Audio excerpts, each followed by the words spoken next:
Right, this is day 4 at the NEC. So, let's see what happens today. I've only just got here because I got stuck in loads of traffic. And I was a bit late getting out of bed this morning, I overslept. So, I'm on my way down. Have a quick wander around and see what's going on.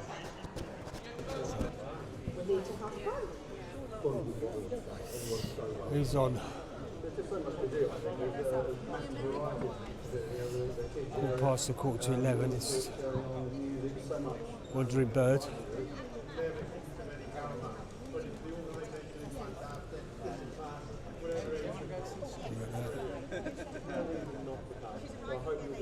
From the lowdown on what to and not to do, please welcome onto the stage Kat from Wandering Bird. Well, I could spoke. Yes. This is good. Hello. Right, before we dive in, I have my Campervan care package here. We're on day 3 and I'm already losing my voice, so bear with me if I suck a strap through this. Hi, good morning. Thank you for turning up. How many people here have been to France before? Motorhome, campervan, caravan, car, motorbike? You all know a motorbike? Oh, okay, cool. How many people would like to go to France? Nice, you're in the right place. And how many people got dragged here by their dearly beloved? Good, thank you for being honest. Excellent. Well, for those of you I have not had the pleasure of meeting before, hi, I'm Kat from the Motorhome Van Life channel and website Wandering Bird. Back in 2018, I quit my job. I used to be an air traffic controller for London, and I decided I wanted to go travelling rather than sending people off on their holidays. I wanted to go myself. I was supposed to do that for about a year or two. 8 years later, I'm still going. It's great. But in the middle of the past few years, remember a little thing called COVID? Yeah, remember that? The world lockdown, nobody could travel. I actually got stuck in France for a couple of years throughout that time. And even before that, I grew up in Jersey. I was born in Jersey, the Channel Islands, and we would go to France all the time. So it was a heck of a lot closer to Jersey than the UK was. So we spent a lot of time, and I've been lucky enough to explore a lot of France throughout the last however many years I've been on this earth. So, I should warn you, when I do this talk, I have a Wandering Motorhome Club, and I do monthly talks about places and itineraries and things to go and all that kind of stuff. When I talk about France inside there, it takes about 2.5 hours. I have a lot to say, I love the country, and I've got a lot of good places to share with people. When they asked me to split it down into about 25 minutes, we're going to tackle this in 2 ways. One, I'm going to talk quite quickly. I do that anyway naturally, I'm really sorry, but it's probably going to be a little more squished in than it would normally be. But the other thing I'm going to do is give you an opportunity to download all the slides and the places that I'm about to share with you. You can also download a checklist of all the stuff that you need when you go to France. And also I've got a couple of my favourite itineraries which I can give away to you as well. It will be on this link. Don't panic. I will share it again at the end. But I just wanted to tell you about it now so that you don't have to scribble feverishly trying to keep up with me talking at supersonic speed. Right, let's dive in with a few France fun facts. Try saying that 3 times quicker with the structure in your mouth. First of all, it is the most visited country in the world for tourism. Roughly 100 million people visit the country every single year, which is quite impressive given that the actual population is roughly the same as the UK, about 69 million. However, France, in terms of size, is about twice the size of us, which means that even in the height of summer, when there's loads of tourists and people visiting, you can actually find some incredible places which still feel like they're quite quiet and you can get away from the world. I should be honest, Paris is not one of them, but it's a pretty picture, so I included it. Do you know that the French eat about 30,000 tons of snails every year? Anybody here like snails? There's always a few weirdos in the crowd, no worries, you're still welcome. They have so many that they need to actually import snails, don't ask me from where, but they import them for all their snail eating needs. And also a little pub quiz fact for you, the croissant is Austrian and not French. Now you know. So, why do I love touring France so much, especially in a motorhome? Well, one of the best things that the French do is they provide parking spaces at the places that you actually want to visit. So most of the attractions have got motorhome or campervan bays. Most of the campsites will be near public transport routes or near places where you can actually walk in or cycle in. There are cycling routes everywhere. It is so much more laid out and kitted out for motorhomes, campervans and caravans to actually visit the attractions in their country. Even better, you have this huge range of places to stay. We'll dive into that more in a little minute.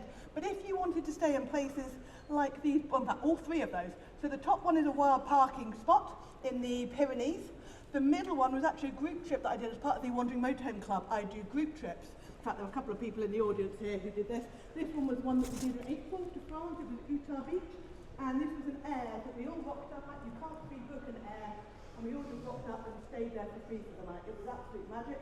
And the last one here is another type of air. This one was paid. It was right at the foot of Mont Blanc near the town of Chamonix. And there is a fantastic cable car there that goes up a place called the Aiguille de Midi, which is on the side of Mont Blanc. Anyone been up it? Up the cable car? Anybody been brave enough to stand in a clear glass box with a view straight down the mountain? I don't really mind heights, but even that felt, oh, that's quite a long way. But yeah.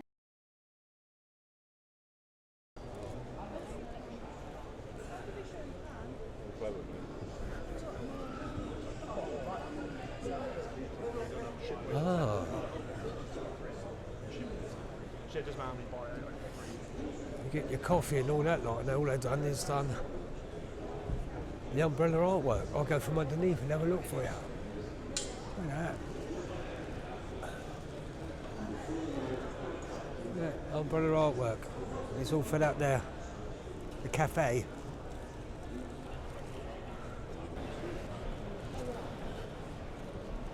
A Ford. Oh, that's electric. That's that new one they've got.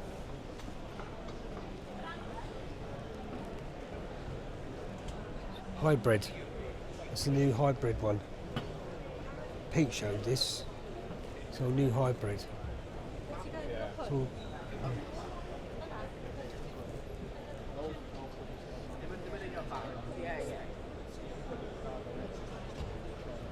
it's the Ford hybrid.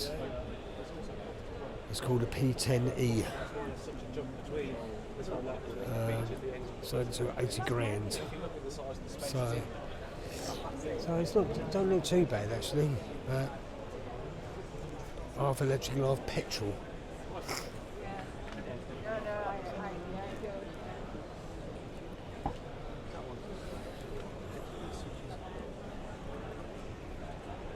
And this is a P54.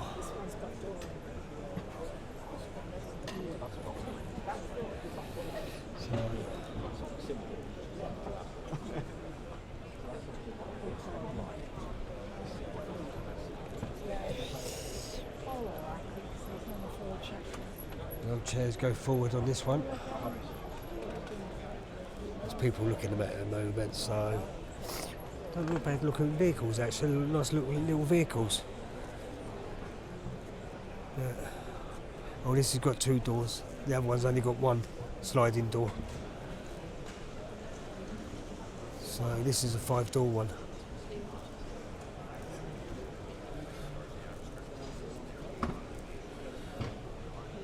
I've got the old top on top. I suppose it's got solar panels on top.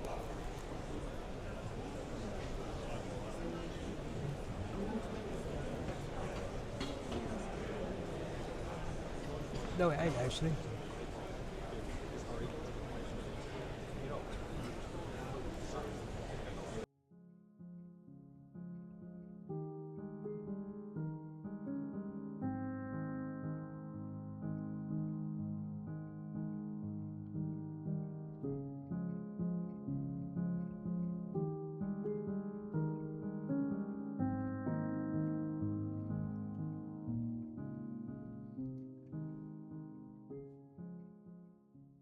Do you know how old it is, just technically? Now, I think it's early 90s. Right.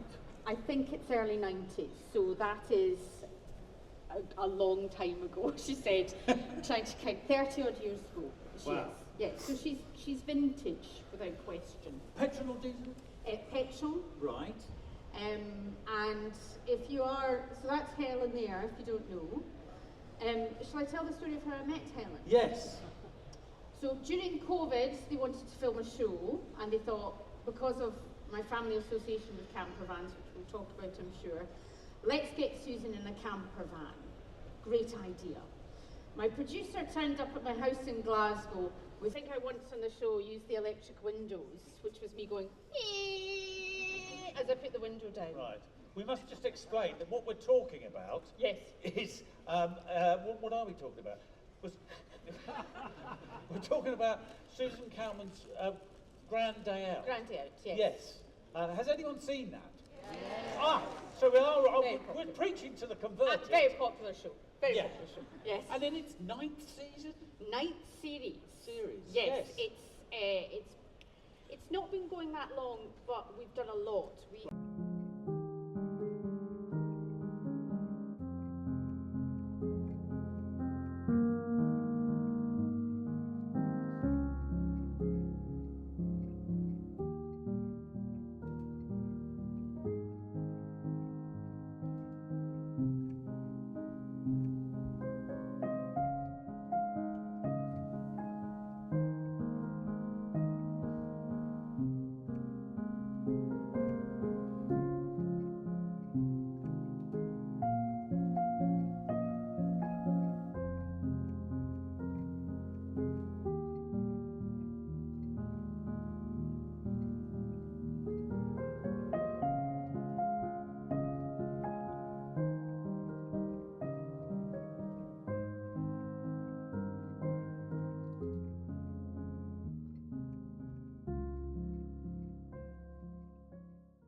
Or we've spoken.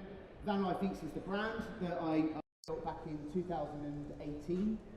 There is a lovely love story that goes alongside that one, so if you want to hear that one day, come talk to me about love stories. But in a nutshell, impressing a woman from a camper van became Van Life Eats. So I had to work out how to make impressive meals from like the recipes that I've learned from my Italian heritage, from my passion for cooking forever. I had to learn how to cook that in a camper van in an impressive way. So that was kind of how Van Life Eats evolved. It went on and on and on, and taking pictures on Instagram and making videos, and everything kind of erupted, and yeah, it was amazing. So today I'm going to make some chicken taquitos. This is something that I love doing when I want to cook something quick. It's something my kids love doing. It's really versatile. You can switch up the ingredients easily. You can change spice levels. I'm going to keep this fairly mediocre. For the guys backstage are going to eat this, so I think I nearly killed them last time with my spicy food. So they'll be very pleased to know that we're going safe. Let's get this going. I'm cooking on my cob. I love my cob. I'm in a really fortunate position that the brands that I work with, I go to because I think the Van Life Eats, I think, is the biggest food cooking camper van niched blog out there. So I can go to them and I can say, I love your product, I'd like to work with you, and they're happy to work with me. So I kind of get the cream of the crop. I get to choose the best stuff. Cob being my very favourite thing to cook on outside. Inside I cook on gas. I've just got a twin burner stove in there, integrated. But cooking outside, hands down, the cob is just winning. They're not here today. I don't know why they're not here. But has anyone here got a cob? Love it? Love it. Exactly. I usually, they don't have the marketing that some of the other bigger brands get and the big trade stalls that the other brands get. But in America, they're quite big. But everyone who has a cob tells me, I've had my cob for 25 years and I love it, and I cook with it every time we go away. You know, it's that kind of sturdy. But that's why I cook on it. I just find it really reliable. I've got my happy place where I park up my van and I sit on the sill of my van, a nice scenic location. I pull out my little flip-out table, put my cob on there, and I cook. And it connects. I use the gas one because it connects to my little gas outlet, and it's really easy. It's just, that's therapy for me. Whenever I'm feeling stressed, I'm going to go and cook. And cooking with a view is the best thing to do. So I am a full-time travelling chef. I live in my van. I don't have a house. I am paid by the brands that we've spoken about, and they pay me to keep this adventure going and going and going. So I just explore food. I look at regional produce. I get inspired by that, and then I create recipes, or I mimic recipes of things that I've eaten. Huge passion for street food, which is what this one's all about. And that is my life. So I'll tell you about some exciting news at the end of the demo. So I'm just heating up a pan. My oil of choice is usually avocado oil. Olive oil is my favourite, but if I'm going to start cooking and frying things, I generally like to use avocado oil. So I'm just going to get some of that in the pan on the go, and I'm also going to cook quite a lot of this because, yeah, why not? Because I've got a big packet of chicken. Most of my recipes, when I put them together, are all based around a packet of, rather than grams. I don't have weighing scales in my van. I don't need weighing scales in my van. I generally convert things to cups if I'm dealing with flour and things like that. But I will adapt that recipe to work with a packet of chicken. A big packet of chicken, a small packet of chicken. I think that's just what the way my nonna always taught me to cook. Bit of this, bit of that, taste it and feel it, and you cook with your senses, and yeah, a packet of just seems to work for me. So I'm just getting some heat going here. And then I'm going to drop in the chicken fillets.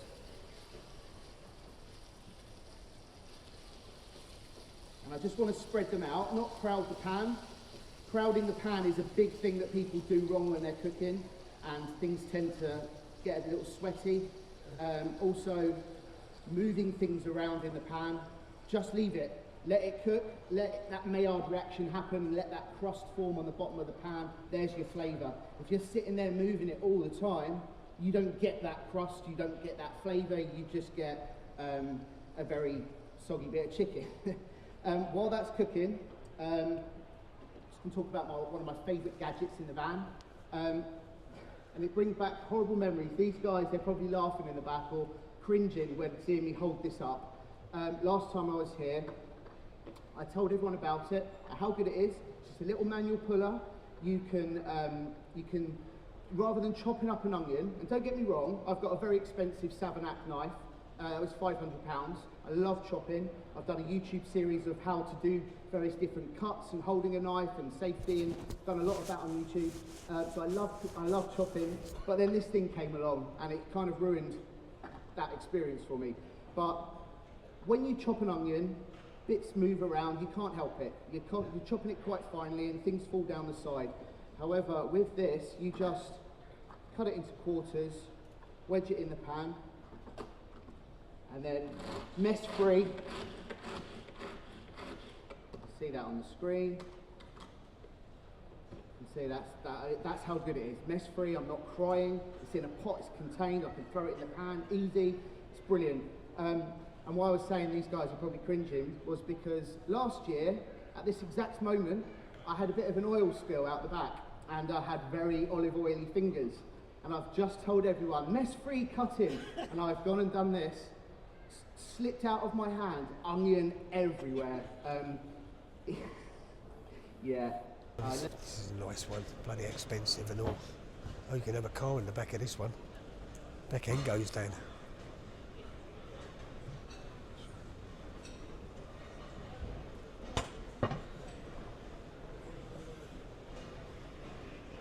Look at these, and the price of them. Yeah, just have a look at the price of that. Don't wrap it, I'll ride it home. Yeah. Some lady just said don't wrap it, I should ride it home. But these are the old prices of it, £500,000. Yeah. 4 lithium batteries inside it. So they even got a car what goes in the back of it, in the boot of it. Look at that, look at this garage, look. Get a small car in there. There's all lithium batteries in there and all. Yeah.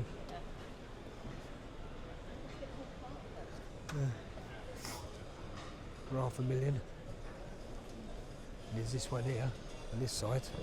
It's got a garage in it. These are lovely vehicles, but God, dear oh me. Try to afford it.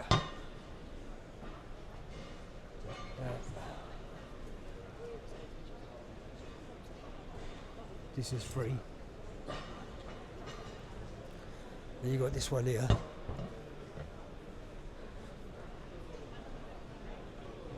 You've got the money, you win the lottery.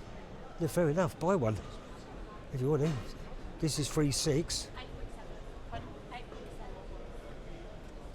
You've got the dosh, you buy one. So yeah, this is 2. They're nice vehicles, don't get me wrong. They do like me.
Hello, I'm at the NEC now in Birmingham. Joe's not here today. She's had an operation and she's not a little well girl, so she's left me on my own. So I can see, let us see how we go. So I'm just walking over to the NEC now and see what we can find.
in the market for one? No?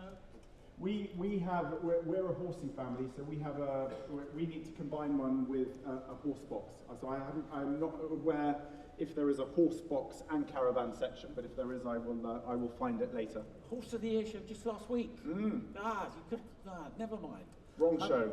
So, early years, were you very outdoorsy? I get the impression that this has been sort of lifelong. Not really. I grew up in central London, as urban as you can get. I could see Marble Arch from my bedroom window. We had a house, no garden. But my father is a practicing vet and he is Canadian. So I was surrounded by animals. We grew up above his veterinary clinic and I spent all my summers out in Canada. So in fact, my first caravan experience was in the US in an RV, as they're called over there. Perhaps we call them RVs here as well, but certainly in the US they're called RVs, and it was one of my happiest holidays. And I think it was those small little stepping stones that introduced me to nature and the outdoors and the wonderful world of travel. Right. Was there any one person that inspired you for this, or was it just a gradual awareness? I don't think there was one single person. I think it was just the fact that I loved the outdoors. I loved being in nature. I wasn't very academic, I wasn't very sporty, but being in the great outdoors, being in woods, in forests, being on the water. I spent a little bit of time up in the Scottish Islands as a youngster. It was the place where I just felt happy and content. I never really felt that happy and content at school. I didn't really feel like I fitted in because I wasn't sporty and I wasn't academic. But in nature, there was a real simplicity, and I just always felt very comfortable there. And the fact that I've kind of made a career in the wilderness is kind of luck. I didn't go out of my way to find it. I think the moment when I really discovered how much I loved travel was during my year off. After failing all my A-levels, I went traveling to Latin America, and that is when I really discovered how much I loved traveling. Right.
This is the last day at the NEC for me. I'm on my way back home now. I've had a whole day here.